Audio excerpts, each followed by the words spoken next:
بسم اللہ الرحمن الرحیم نحمدہ و نصلی علی رسولہ الکریم اما بعد۔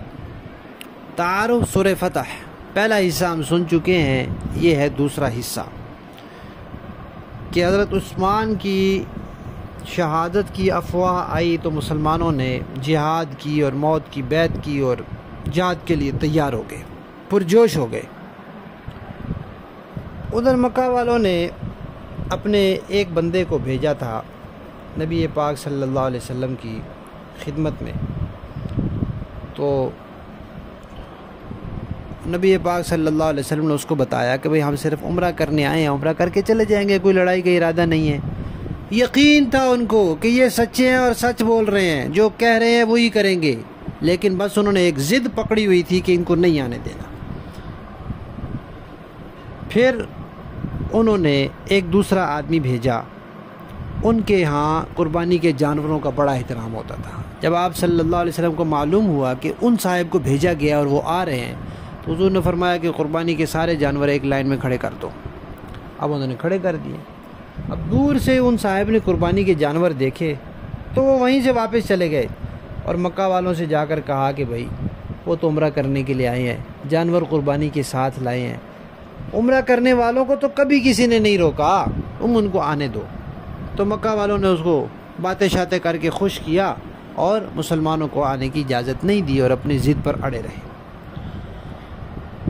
پھر ایسے ہوا کہ مکہ والوں نے قبیلہ بنو ثقیف کے سردار عروہ بن مسعود ثقفی کو بھیجا۔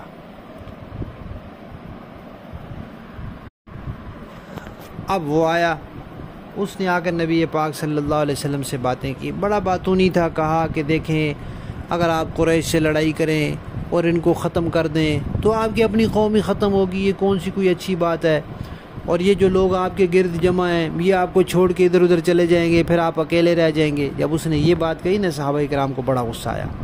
حضرت صدیق اکبر نے اس کو بڑی کھری کھری سنائی اور کہا تو یہ کہتا ہے کہ ہم حضور کو چھوڑ کر چلے جائیں گے، سوال ہی پیدا نہیں ہوتا۔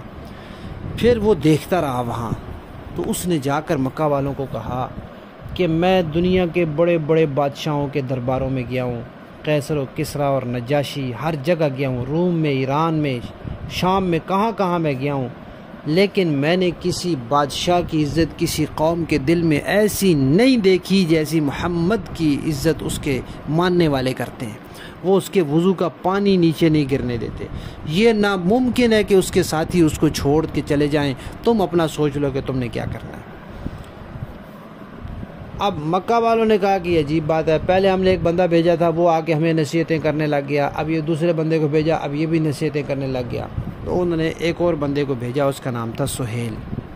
اب جب وہ آیا تو اس کو کہا بھئی یہ تو مسلمانوں سے منوانا کہ اس سال ہم عمرہ نہیں کرنے دیں گے، اس سال تو واپس ہی جائے۔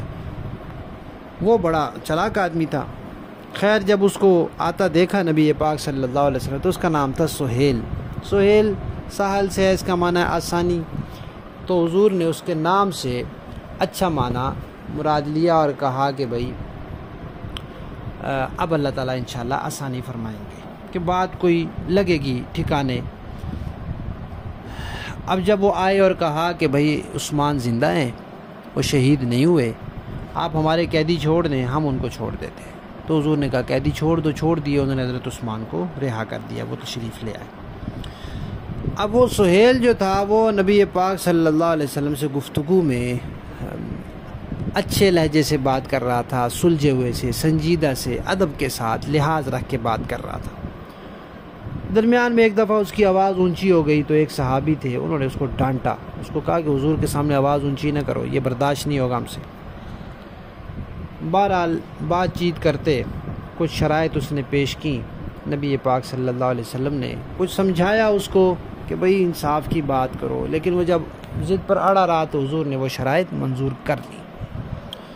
اب جب صلح نامہ لکھنے کی باری آئی تو حضور نے حضرت علی رضی اللہ تعالیٰ عنہ کو بلوایا کہ آئیں آ کر لکھیں۔ حضرت علی رضی اللہ تعالیٰ عنہ لکھا تو پہلے لکھی بسم اللہ الرحمن الرحیم، تو وہ بڑا چلاک تھا سہیل، اس نے کہا کہ بسم اللہ تو آپ کا طریقہ ہے، ہمارا طریقہ تو ہے بسمی کا اللہم لکھتے ہیں ہم، آپ کا طریقہ صلح نامے میں تو وہ طریقہ چلتا ہے جو دونوں کے ہاں ہو. تو آپ تو بسم کا اللہم مانتے ہیں, ہم تو بسم اللہ الرحمن الرحیم ہمارا طریقہ نہیں ہے, اس لیے وہ نہیں. تو خیر وہ اس نے لکھوایا. پھر حضور نے لکھا تھا کہ یہ وہ فیصلہ ہے جو محمد الرسول اللہ اور فلاں کے درمیان ہے. تو اس نے کہا جی اگر ہم آپ کو محمد الرسول اللہ مان لیں تو پھر ہم اتنا جھگڑا کیوں کھڑا کریں, محمد بن عبداللہ لکھوائیں. تو حضور نے حضرت علی سے کہا چلو لفظ رسول اللہ مٹا کر محمد بن عبداللہ لکھ دو. حضرت علی نے کہا یا رسول اللہ میرا ایمان گوارا نہیں کرتا کہ میں کیسے رسول اللہ کا لفظ مٹا دوں, آپ کے نام سے اتنی محبت تھی. تو حضور بھی سمجھ گئے کہ محبت کی وجہ سے, غلبہ محبت کی وجہ سے اور ایمانی تقاضے کی وجہ سے وہ عذر کر رہے ہیں. تو حضور نے کہا اچھا مجھے بتاؤ کہاں لکھا ہوا ہے. پھر آپ نے خود اپنے ہاتھ سے مٹایا اور پھر وہاں محمد بن عبداللہ خود لکھ دیا یا لکھوا دیا. پھر اس کے بعد صلح ہوئی. اس میں کیا شرائط تھی, مسلمان اس سال تو واپس ہی جائیں گے, یہ ان کی ضد تھی, بڑے ضدی قسم کے لوگ تھے. آئندہ سال عمرے کے لیے آئیں گے اور صرف 3 دن مکہ میں رہیں گے. جنگی ہتھیار ساتھ نہیں لائیں گے, ہاں مسافر جو حفاظت کے لیے تلواریں ساتھ رکھتے ہیں وہ رکھیں گے, لیکن تلواریں نیاموں کے اندر ہوں گی. اور ہمارے درمیان 10 سال تک کوئی لڑائی نہیں ہوگی, کوئی کسی کو نقصان نہیں پہنچائے گا, نہ اعلانیہ نہ خفیہ. باقی جو قبیلے ہیں جو مکہ والوں کے ساتھ ملنا چاہیں مل جائیں, جو آپ کے ساتھ ملنا چاہیں مل جائیں. پھر ان کے لیے بھی وہی بات ہوگی, جو قبیلہ آپ کے ساتھ مل جائے گا اس کو ہم کچھ نہیں کہیں گے, جو ہمارے ساتھ مل جائے گا اس کو آپ کچھ نہیں کہیں گے. اور مکہ سے کوئی بندہ بھاگ کر یا آقا کی اجازت کے بغیر مدینہ جائے گا تو آپ اس کو واپس کریں گے, اور خدا نخواستہ مدینہ سے کوئی مرتد ہو کے آ گیا مکہ میں تو ہم واپس نہیں کریں گے. کتنی ناانصافی کی بات تھی, لیکن وہ ضد انہوں نے پکڑ لی تو رسول اللہ نے منظور کر لی. پھر اب یہ شرائط مسلمانوں کے خلاف تھیں اور مسلمان جو تھے وہ اس پر بڑے سخت پریشان. حضرت عمر رضی اللہ تعالیٰ عنہ بڑے پریشان حضور کے پاس گئے, یا رسول اللہ کیا ہم حق پر نہیں ہیں؟ حضور نے کہا بالکل حق پر ہیں. یا رسول اللہ اگر لڑائی ہو تو جو ہم میں سے مارے جائیں گے وہ جنت میں جائیں گے اور جو ان میں سے مارے جائیں گے وہ دوزخ میں جائیں گے, کیا ایسا نہیں ہے؟ حضور نے فرمایا بالکل ایسا ہے.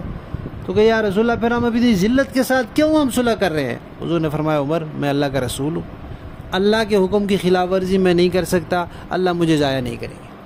حضرت عمر سیدھے حضرت ابو بکر کے پاس گئے, یہی باتیں ان سے کہیں, اور اتفاق کی بات کہ جو جوابات رسول اللہ نے دیے وہی حضرت ابو بکر نے دیے, اور فرمایا عمر وہ اللہ کے رسول ہیں اور اللہ کے حکم کی خلاف ورزی نہیں کر سکتے اور اللہ ان کو ضائع نہیں کرے گا. حضرت عمر خاموش ہو گئے.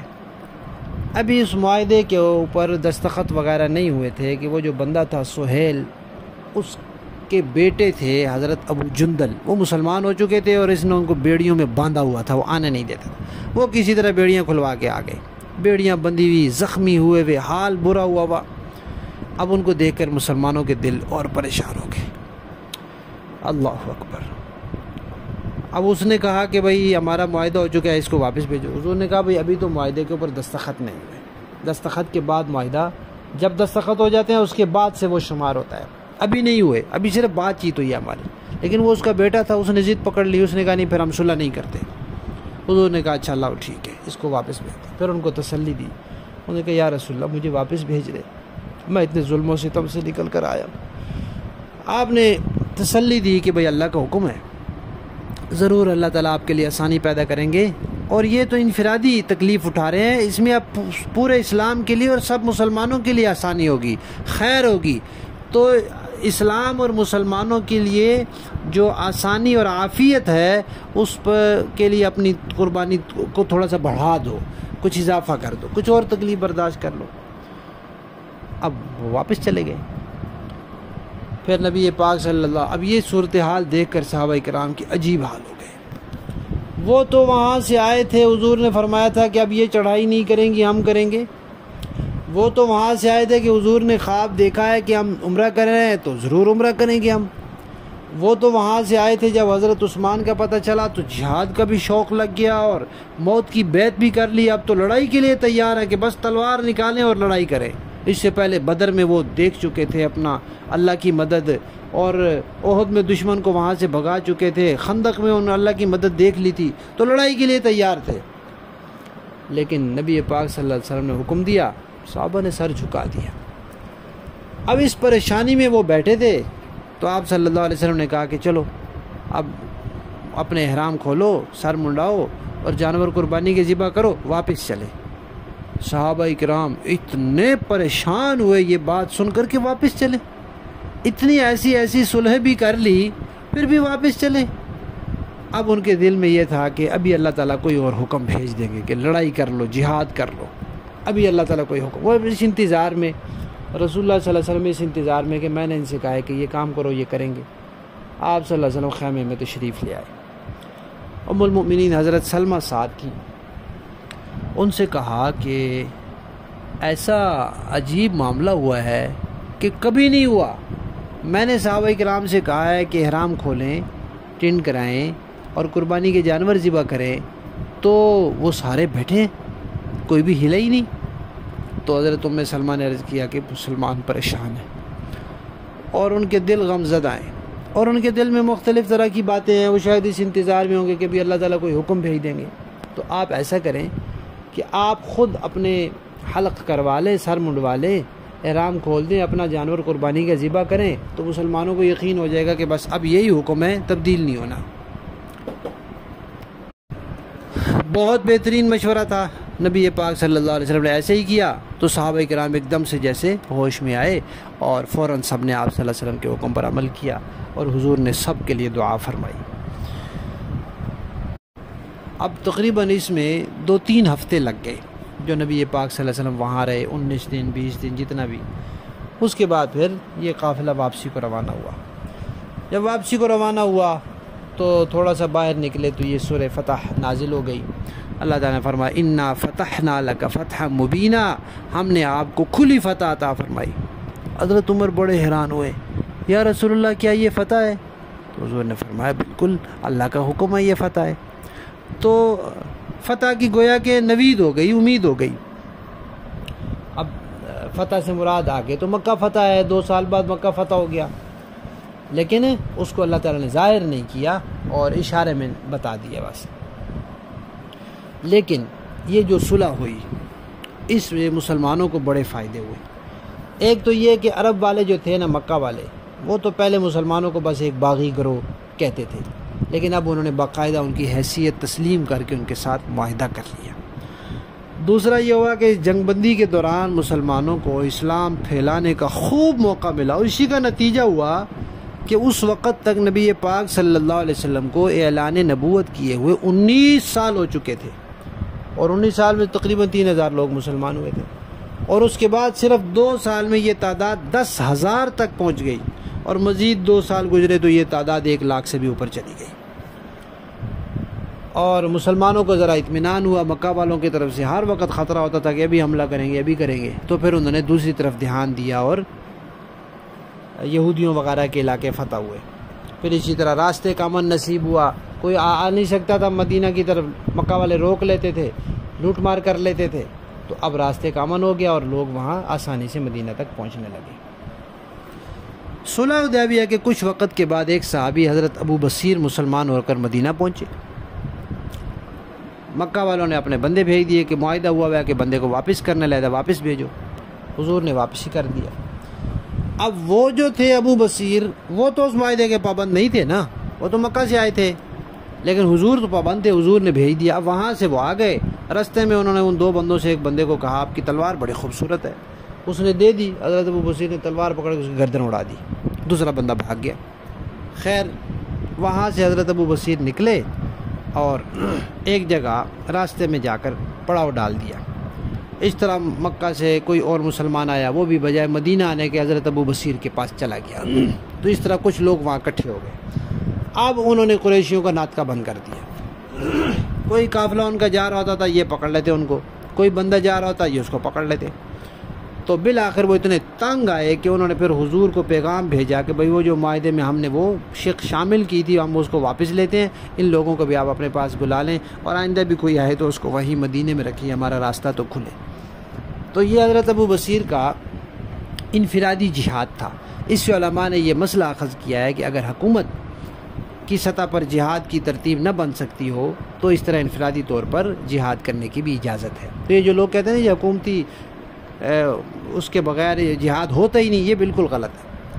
اب کئی ملک ایسے ہیں کہ وہاں کے حکمران جہاد کا نام تک نہیں لیتے، تو کیا پھر وہاں کے مسلمان جہاد کریں گے ہی نہیں؟ اسی انتظار میں بیٹھے رہیں گے کہ کوئی حکمران ایسا آئے جو جہاد کرے تو پھر کریں گے؟ نہیں، وہ انفرادی طور پر تنظیموں کی صورت میں جہاد ہوتا رہے گا، اور اس میں قصوروار وہی ہوں گے جو اجتماعی صورت میں جہاد نہیں کر رہے ہوں گے۔ بہرحال نبی پاک صلی اللہ علیہ وسلم اور صحابہ کرام واپس ہو گئے۔ اب اس ایک واقعے میں نبی پاک صلی اللہ علیہ وسلم کی حکمت و بصیرت اور جرت دونوں چیزیں بیک وقت سامنے آئیں۔ حضرت عثمان کی خبر آئی تو جرت دیکھیں، اور جب صلح کی وقت آئی تو حکمت دیکھیں۔ تو ایک جو قائد ہوتا ہے اس کو حکمت اور بصیرت کے ساتھ ساتھ جرت بھی چاہیے، اور جرت کے ساتھ ساتھ حکمت و بصیرت بھی چاہیے، دونوں چیزیں اس کے لیے ضروری ہیں۔ اور جو نچلے لوگ ہوتے ہیں ان کو چاہیے کہ بس جیسے ان کا قائد کہتا ہے پھر ویسے کریں۔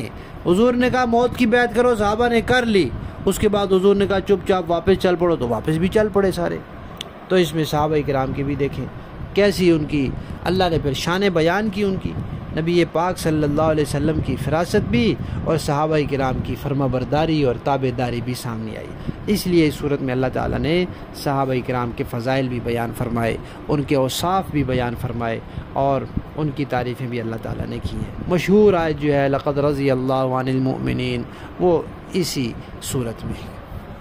الحمدللہ سورہ فتح کا تعارف اور خصوصاً اس میں جو صلح حدیبیہ کا قصہ ہے وہ مکمل ہوا۔